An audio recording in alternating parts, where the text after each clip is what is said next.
Mheshimiwa Mwenyekiti, nijikite kwenye maombi ambayo tumepeleka serikalini. Ili kuweza kutekeleza majukumu yake kwa ufanisi, AUSA imewasilisha serikalini maombi yafuatayo. Ombi la kwanza, kuondolewa jukumu la kulipa mkopo kama nilivyoeleza na kuhamisha mkopo huo kuwa mtaji, yani equity. Ombi hili tayari tumeshawasilisha Wizara ya Maji. Namba 2, kuondolewa kodi ya ongezeko la thamani, yani VAT kwenye gharama za umeme. Mheshimiwa Mwenyekiti, sisi bili yetu tunavyoituma kwa mteja tuweki VAT pale, lakini bili ya umeme ikija imetokea VAT.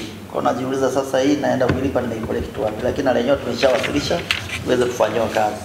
3, kupewa bei maalum ya umeme, yani special tariff kwa ajili ya kupunguza gharama za umeme. Tumependekeza hilo kwa sababu sisi ni watu wa huduma, tutengeneze faida. Mheshimiwa Mwenyekiti, kuangalia kama serikali itaweza kufikiria kwa hilo. Zaidi kuna changamoto ambazo mamlaka imeendelea kuzifanyia kazi kama ilivyoonyeshwa kwenye jadwali hapa chini. Kuna ongezeko la gharama za umeme ambapo uzalishaji wa maji kutoka wastani wa shilingi milioni 100 gharama za umeme hadi kufikia bilioni 1.1. Pili, tuna ufinyu wa mtandao wa usambazaji kwenye maeneo ya pembezoni mwa jiji na miji midogo. 3, kuna uhujumu wa miundombinu ya mamlaka za maji kama kuiba mita za maji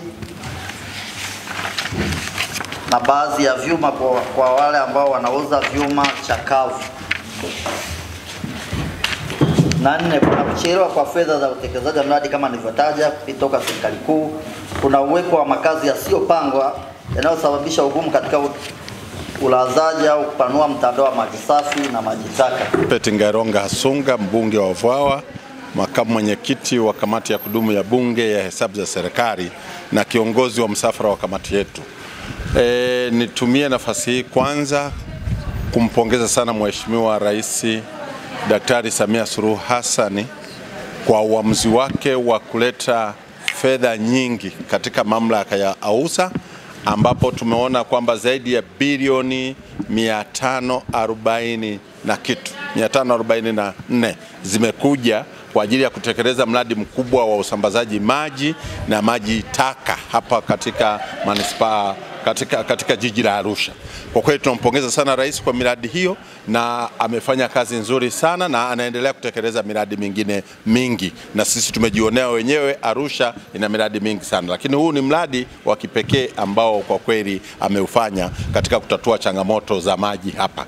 Lakini la pili, tumeona kwamba katika upande wa upatikanaji wa maji sasa katika mkoa wa Arusha, katika eneo ambalo linahudumiwa na AUSA, sasa imeongezeka mpaka hadi kufikia 67%, na upatikanaji huu unaipelekea nchi kwa kweli jiji la Arusha kuwa na hali nzuri. Katika maeneo ya mijini upatikanaji ni mzuri kabisa. Sasa hivi uzalishaji wa AUSA umefikia lita milioni 200 kwa siku, lakini matumizi au mahitaji yako chini ya hiyo.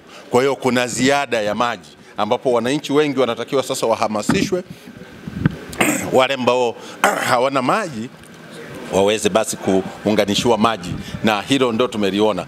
Kwanza wametuletea kama ombi ya kuiomba ili tukaongee na serikali wahakikisha kwamba ile sehemu ya VAT yani VAT iweze kuondolewa, kwa sababu wao wenyewe wanapotoa huduma na wanapopeleka bili kwa wananchi hawachaji VAT, lakini wao wamekuwa wakichajiwa VAT na shirika la umeme Tanzania TANESCO. Kwa hiyo wametuomba kwamba kama serikali inaweza ikasamehe VAT, basi huduma zile zingeweza kuwa ni nzuri, lakini pia wangeweza kupata umeme kwa gharama nafuu. Kwa hiyo hili kama kamati tumelibeba na tutaenda kulifanyia kazi na kuongea na serikali.